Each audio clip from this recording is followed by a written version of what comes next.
தேனி மாவட்டம் போடி நகராட்சி திமுக தலைவருடைய கணவர்கிட்ட ஏலக்காய் வரி ஏய்ப்பு புகார் தொடர்பாக அதிகாரிகள் 7 மணி நேரத்திற்கும் மேல விசாரணை நடத்தியிருக்காங்க.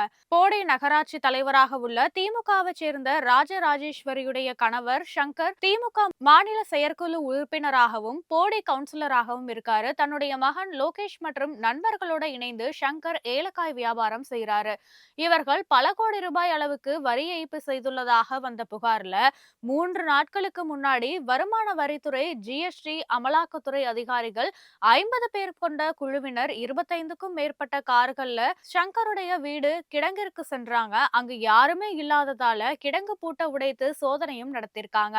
அது மட்டும் இல்லாம போடி நகராட்சி தலைவர் ராஜேஸ்வரி கிட்டையும் அதிகாரிகள் விசாரணை நடத்திருக்காங்க. ஏலக்காய் மூட்டைய வெளி மாநிலங்களுக்கு அனுப்புவதில் முறைகேடு செய்து 70 கோடி ரூபாய்க்கு மேல அவர்கள் வரி ஏய்ப்பு செய்துள்ளதாக அதிகாரிகள் தெரிவிச்சிருக்காங்க.